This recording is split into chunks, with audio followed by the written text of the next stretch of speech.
Hello and welcome to another edition of East of Ethnia.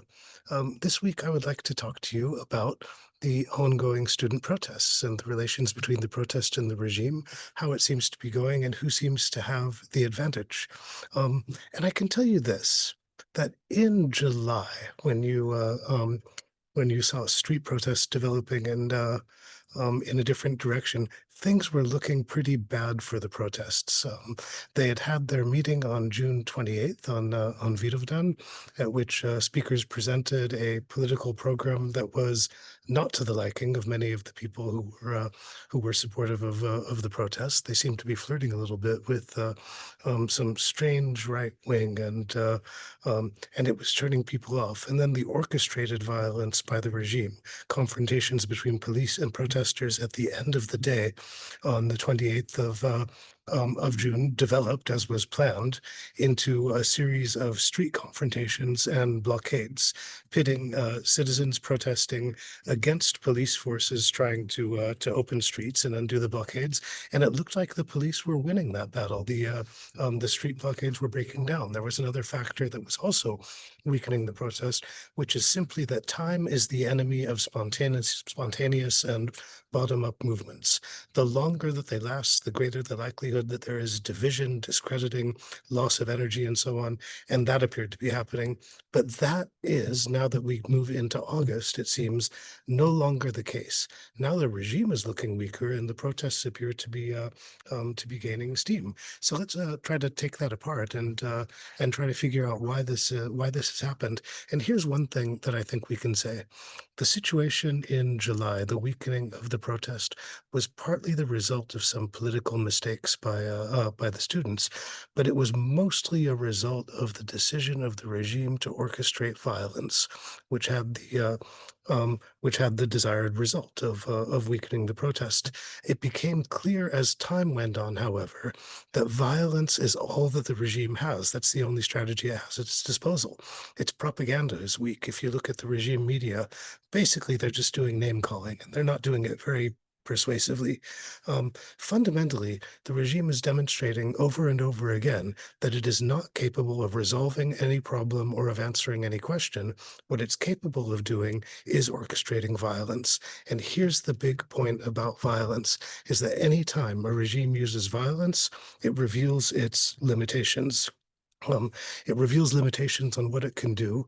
I mean, first of all, by using violence, it reveals that it doesn't have the capacity to address political problems using political means, but also it reveals limitations on the amount of violence that it can orchestrate.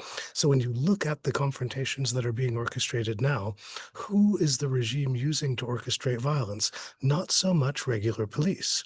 They're using special units, of which there are not so many. They're using private security companies controlled by political allies, and they're using ordinary thugs who are being organized as kind of a strike force. This reveals the degree to which they do not have confidence that they can rely on regular forces of law enforcement in order to maintain their position. But violence also reveals limitations on another thing. It reveals limitations on what the public will tolerate. There is a level of violence that the public will tolerate, particularly if it believes that there is a necessity to maintain order, and there's a level of violence that the public will not tolerate. The regime clearly crossed the boundary of the level of violence that the public will tolerate at the March protest when it attacked the civilian protesters using a so-called sound cannon, a long-range acoustic device. This produced immediate outrage both domestically and internationally. Eventually, the regime was forced to call in the Russian security service to produce a report, or they say they produced the report. They signed it anyway, with fanciful explanations as to what could have produced the effect of the sound cannon. That is, denying that they had done the thing that they had obviously done. And violence reveals limitations on another thing. It reveals limitations on the political capacity and the legitimacy of the regime.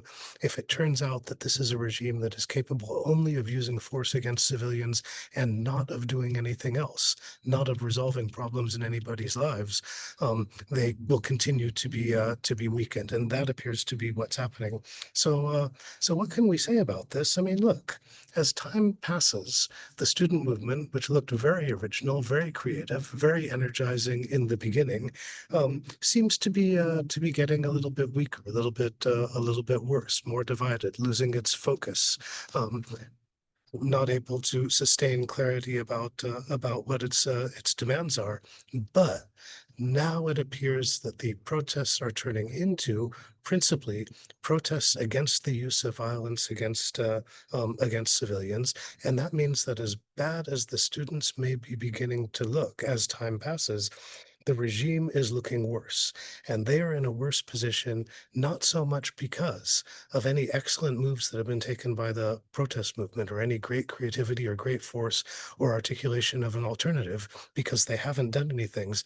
What looks like is happening is that over time, the regime is being destroyed by its own ham-fistedness, its own lack of capacity, and its own brutality. So that's the point that we're at now, where it seems that the protest once again is getting a bit of an upper hand if they are able to generate it creatively into some kind of proposal, into some kind of genuine alternative, into something that fires the imagination in the same way that students were firing the imagination of the public in December and in February. Then we're going to see a big turn back to advantage for the protest movement. So that is what I have to tell you this week. Thank you for listening. Thank you for your time and patience, and we will see you again.